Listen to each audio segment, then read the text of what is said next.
We're almost there, it's just loading. It's just going to take another minute. We're right on it.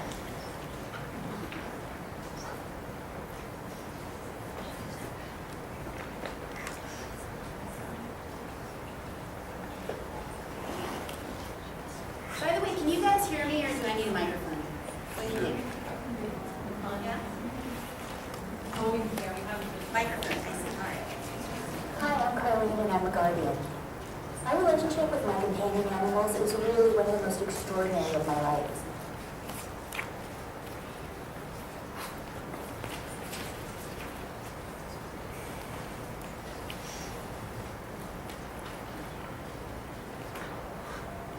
Hi, I'm Carlyn and I'm a guardian. My relationship with my companion animals is really one of the most extraordinary of my life. I used to think of myself as an animal owner, and unfortunately what I didn't realize at the time was that there were limits to that relationship. It was as if there was a barrier between myself and my animal companions that was keeping them on one side and myself on the other. But when I began to think and to act like a guardian, that barrier just dissolved. Property, possessions, things, they just get neglected and thrown away as soon as an owner gets tired of them. Unfortunately, that is what's happening to millions upon millions of dogs and cats and other animals in shelters, in people's homes. When people get tired of them, they just throw them away as if they don't matter. My companion animals matter to me. They're part of my family, they're my friends, they're my teachers. So I make sure that they get walked, that they get fed, that they get the medical attention that they need, and all the love that they want. My commitment to them, it's a commitment for life. And what do I get in return but unconditional love and affection? And in today's world, that is a huge gift. And it all begins with just one word: guardian. Each time somebody moves from an attitude of owner to guardian, the pillars of cruelty crumble just a little bit more. One day, they are just going to fall apart completely. And you can make that happen right now by changing one word, one small word. You can change their world. Animals don't have a voice, but you do. So please say no to the term owner and yes to the term guardian. Thank you.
Of respect to anybody who hears a change in your language and a change in your attitude. Rudy, Roxy, and Dakota are the three dogs that you saw in this video. And they were all rescues from shelters. And they found a permanent home, which is basically my house. But unfortunately, that isn't going to be the case for millions of other dogs and cats and other companion animals that are never, ever going to find a home.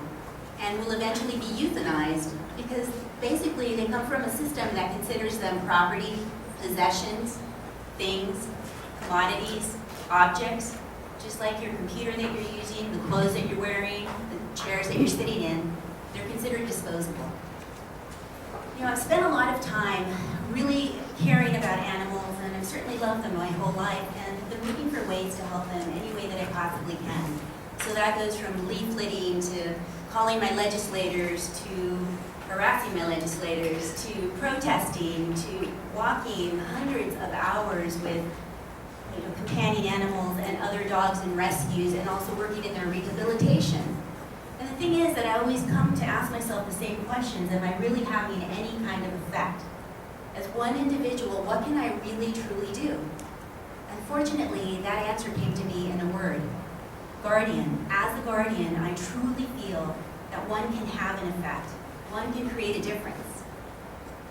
To demonstrate my point, I want to share a article, actually it's a research study that was done by Dr. Pamela Carlyle Frank and Dr. Joshua Frank, which compared the attitudes of animal owners to those of animal guardians. And here's some three interesting insights about it. Animal guardians, more likely to spay and neuter, so less likely to abandon their companion animals. People who consider themselves animal guardians will also more than likely treat animals as one of their family. So they're less likely to chain a dog outside or leave their animals outside to suffer in the elements. And one thing that I really found particularly interesting was that both an animal owner and people who consider themselves animal guardians both feel that the word guardian allows people to be reminded that animals are sentient beings. They're feeling creatures that are dependent upon humans for their care. And so that engenders more compassion, more respect, more responsibility. And that is vitally important for our children. When children early on learn from their companion animals respect, responsibility, compassion, we see studies that show that they become more compassionate adults and are less likely to be violent towards other human beings. And of course, that is essential if we want to have a society that flourishes, that grows, and a more humane society for animals as well as for people. I want to share with you 3 viewpoints or opinions that I got from people who saw this video on YouTube. And I like it because it kind of covers a little bit of a spectrum of opinion. The first one is from a middle-aged woman in Marin County who told me, "I always knew there was another word for it. Owner never seemed right to me for the connection and the love I have for my dogs. The thing is that before now, I couldn't think of what other word to use. Now I have one, guardian." And then a teenage boy in Arizona sent me an email that said, "Oh my God, I love this video. It's so cool. And I'm going to take that name guardian because it sounds so much better and it's the term everyone should use. I'm going to send this to my friends and other family members on Facebook. This brightens my day beyond belief." And a disability attorney in Oakland said to me, actually she wrote this email, "My daughter's friend Lori moved into our house with her cat and her dog. The dog wasn't fixed, didn't get walked, and neither animal got enough attention. I told Lori she should be more responsible. My insistence and her resistance created a whole lot of tension in our house. My husband and I had grown attached to the animals and felt we were better owners, so when Lori decided to move out, we wanted her to leave Mo and Ginny with us, but she refused. Then I saw your guardian video. At first I shrugged it off, but the message really stuck with me. I had never thought of being a guardian before, but somehow something felt right to me about it. Using a guardian perspective, I decided that the most important interests were not Lori's or mine, but those of Mo and Ginny. So we all sat down together and spoke about what was best for the animals. Through our conversation, Lori came to her own conclusion that Mo and Ginny would be happier and better provided for if they continued to live with us. And both Lori and I were able to forgive each other for the tension between us. If I hadn't seen that guardian video, I'm not sure that we would have arrived at this place." So these are 3 people experiencing guardian in very different ways. The first woman finds that the term is much more in alignment with her loving connection with her dog. The teenage boy gets really excited and wants to share the term on Facebook with his friends and family. And finally, the lawyer feels a change in attitude from owner to one of guardian, helps her settle a personal dispute. First of all, I want to say that guardians come in all shapes and sizes, as you can see. Currently, there are 44 U.S. cities that have taken the term guardian, as well as the entire state of Rhode Island. And that is thank you to In Defense of Animals, in particular this man, Dr. Elliot Katz, who is the creator of the Guardian campaign, which has really brought so much awareness and promoted this change. So Elliot, inspires us all the time, and so a big thank you to Elliot. We are certainly in the midst of a really exciting paradigm change with this Guardian idea, but we need every single one of you sitting here to be on board. So I'm going to ask that you please begin to use this word right now with your family, with your friends, with your communities, with your neighbors. Say it to yourself in the morning when you look in the mirror. I'm a guardian. Say it until it becomes an integral part of who you are. I am a guardian.